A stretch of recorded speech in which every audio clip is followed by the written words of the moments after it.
A little homeless girl finds frozen, tied-up shepherd dog at a bus stop. What she does next shocks everyone.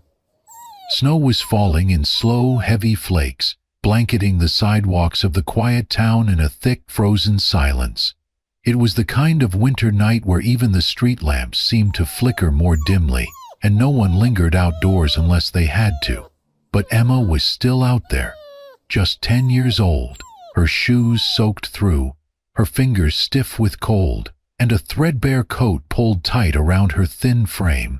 She walked with her head down, a worn-out backpack on her shoulders, and no destination in mind other than somewhere that did not feel like the wind was cutting through her bones.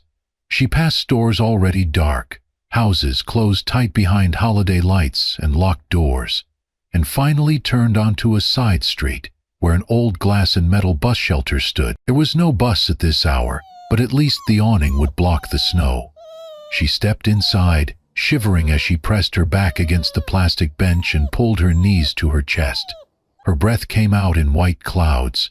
Then she heard it, a sound, low and almost lost beneath the rustle of wind. It was not a car, not a person, a soft whimper, followed by the faintest scrape against the concrete. Emma turned her head toward the corner of the shelter and froze. There, tied tightly to the metal pole behind the bench, was a large German shepherd. His fur was soaked, his body hunched low to the ground. His ribs were visible through his coat, which was matted with slush and grit. The leash wrapped around the pole was frayed at the end, like someone had torn it from a fence or post and left him here. He was shaking violently, not barking, not growling, just trembling with a quiet, hopeless sound in his throat. Emma stared for a long moment, then she moved. Without thinking, she pulled off the small blanket from her pack, the only thing she had left from her mother, and crawled toward the dog. He did not resist. He did not lift his head. She knelt beside him, untied the leash from the pole, and gently wrapped the damp, worn blanket around his back. "You are freezing," she whispered, as she pressed her side against his, trying to share what little body heat she had. The dog exhaled, his breath fogging the cold air, and let his head fall lightly against her shoulder. "I am cold too," she added, her voice trembling more from emotion than from cold. "But we will be warm together." She sat like that for a long time, her arms around him, rocking slightly.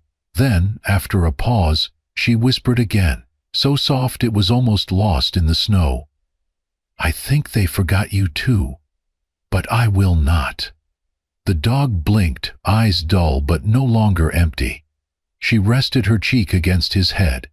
"I am going to call you Bear," she said with the faintest smile, "because you are big and strong, and I think you are just pretending not to care." And in that forgotten corner of a shining city, under the broken light of a silent shelter, a girl with nothing gave the only warmth she had to a dog with even less. And the world, though it did not know it yet, had just changed for both of them. The days that followed blurred into a quiet rhythm of survival.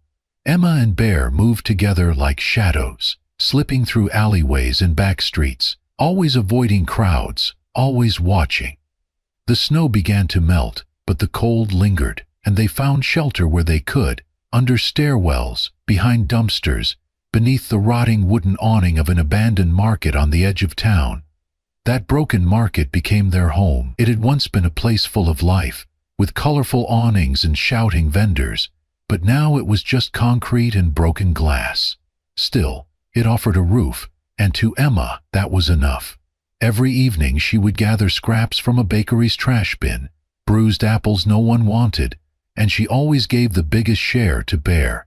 He would not eat unless she did, and even when his ribs showed through his fur, he stayed close by, eyes on her. Bear's limp grew worse after a week. His back leg had a wound, possibly from where the leash had dug into the skin, or from something sharp on the streets. Emma tried her best. She rinsed the cut with cold rainwater, patted it dry with the cleanest corner of her old shirt, and whispered encouragements as he winced. She knew it was not enough, but it was all she had. One night, Huddled beneath a thin plastic tarp they'd found in a trash pile, Emma rested her head against Bear's side. His breathing was steady, his warmth the only comfort she had. "You know," she whispered, "my mom used to sing to me when I was scared.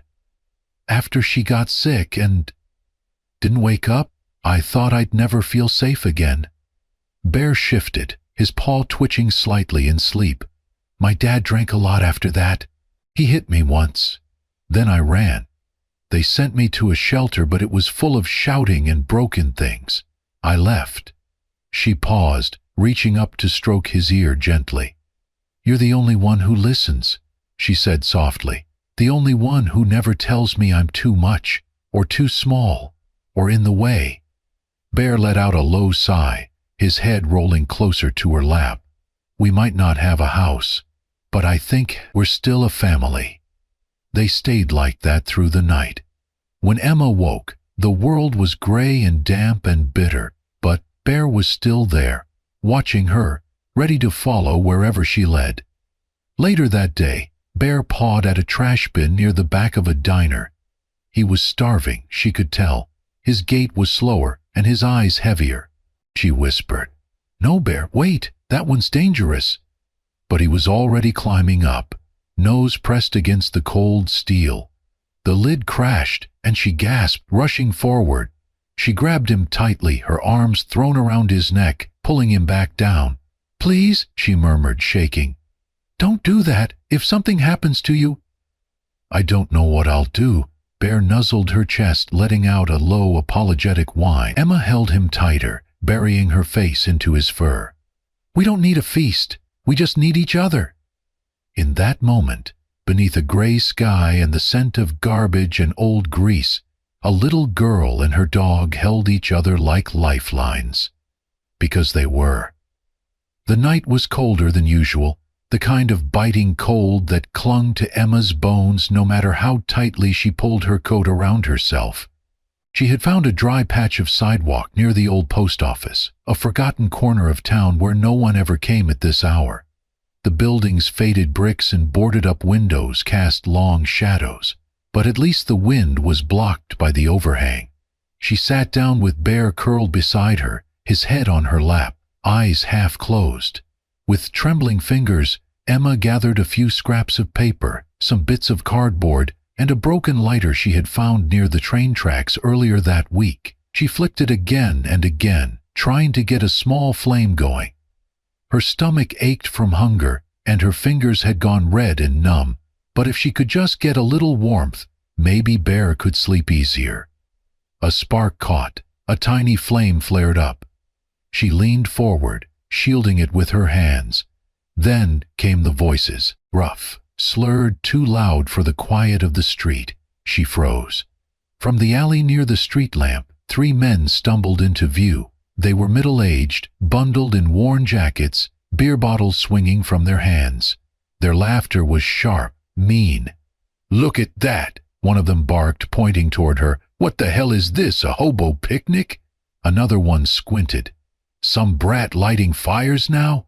Damn beggars are everywhere." Emma said nothing. She kept her eyes on the flame, trying to will it to stay alive.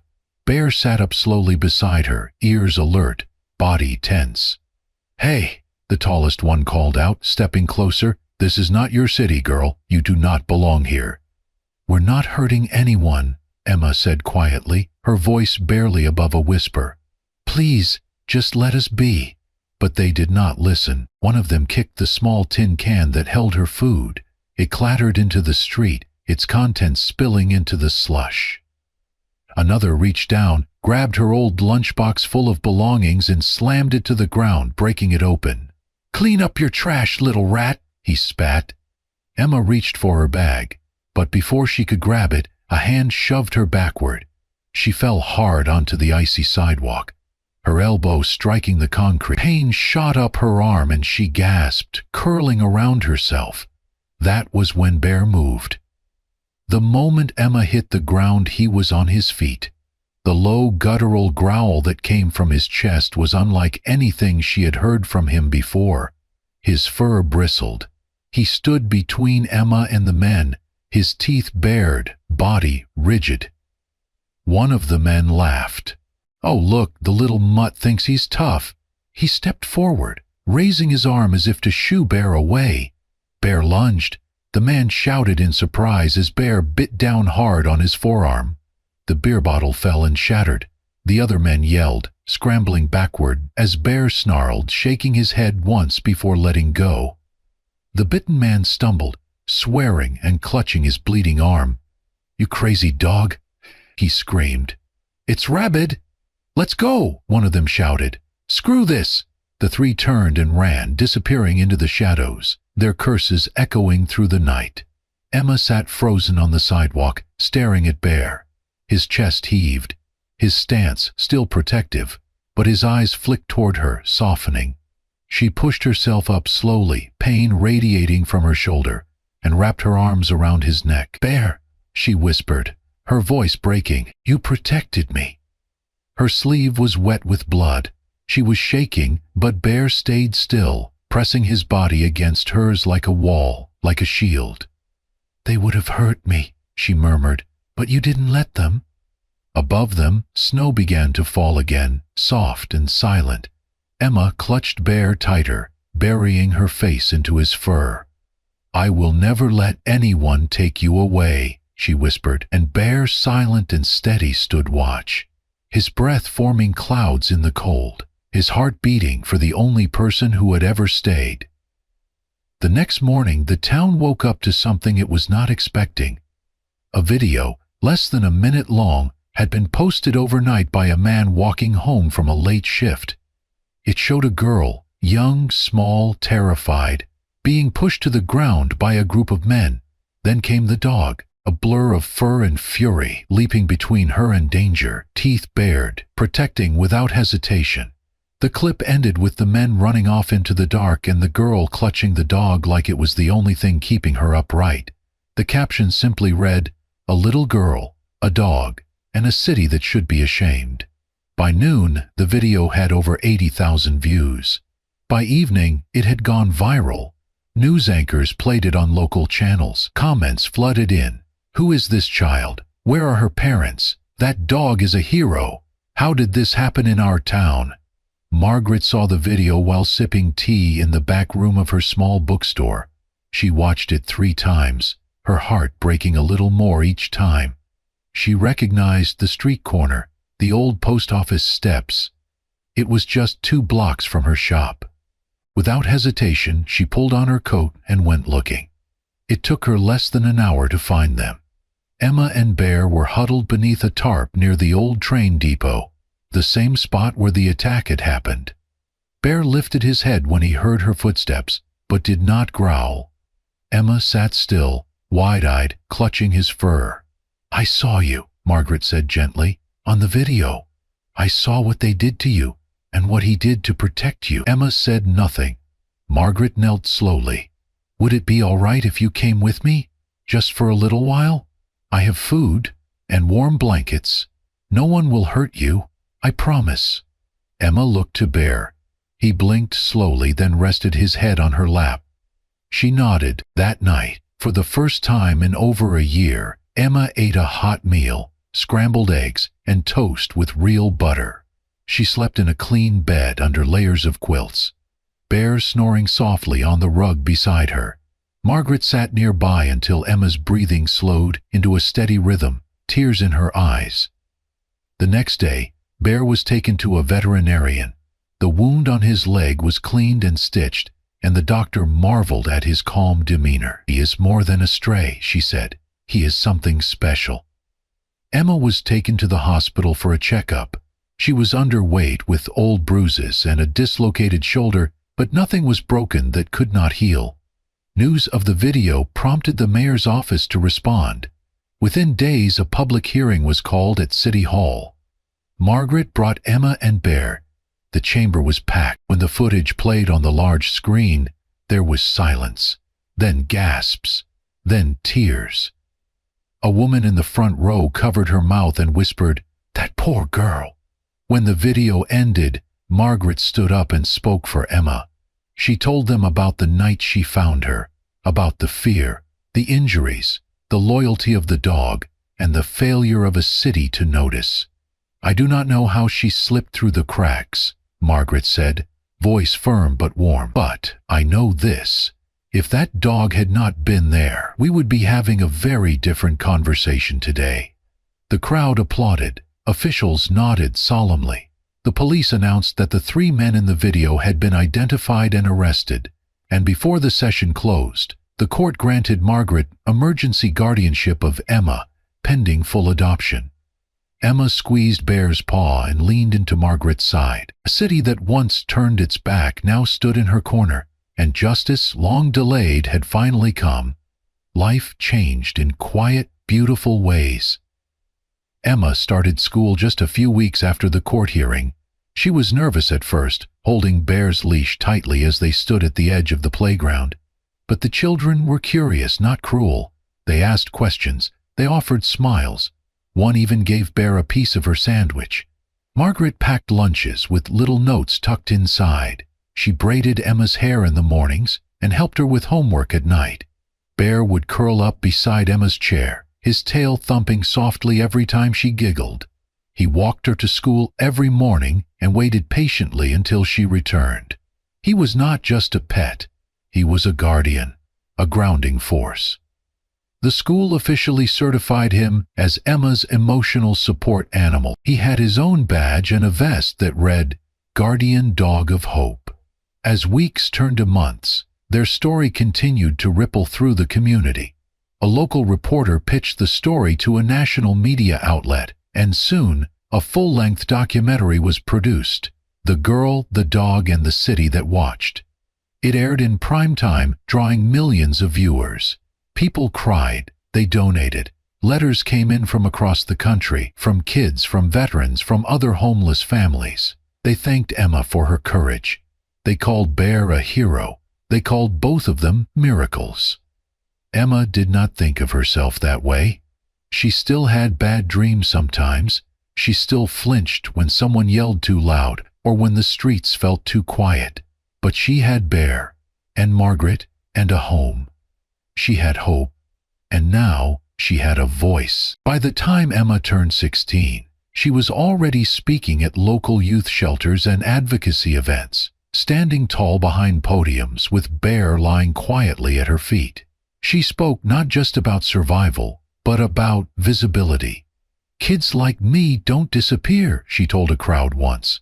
"We're pushed away until no one sees us, but we're still here. We still matter." At a school assembly one spring afternoon, Emma stood on stage in front of hundreds of students. She shared her story, not just the pain, but the power of one dog's loyalty and the kindness of one stranger who cared enough to stop. When she finished, the auditorium was silent. Then a single student stood, then another, and another, until the entire room was on their feet, applauding. Bear, old now but still strong, lifted his head from where he rested near the stage, his eyes calm, his tail giving a slow, steady wag. That night, as the sun dipped low and the sky turned golden behind their little home, Emma sat on the porch steps with Bear curled beside her. The air was warm, the breeze gentle. She rested her head against his thick fur and whispered, "You saved me, Bear." More than once. He blinked slowly and pressed closer. There were no fireworks, no grand music, just two souls, side by side, healed by love the world almost forgot to give. And in that silence, the message was clear. The world turned its back on them, but together they stood and reminded us what love really means. Thank you for joining us on this unforgettable journey of resilience, loyalty, and the bond between a little girl and the dog who never left her side. Emma and Bear's story is a powerful reminder that even in the darkest corners of the world, love can still be found, and sometimes it comes wrapped in fur with quiet eyes and a fearless heart. If this story touched your heart, there are so many more waiting to be discovered. Subscribe to Amazing Paws Stories for more real-life tales of courage, second chances, and the animals who change our lives in ways we never expect. Like, share, and let us know in the comments. How did Bear's bravery inspire you? Because here at Amazing Paws Stories, we believe that every paw print has a purpose, and every story can change a life. See you in the next one.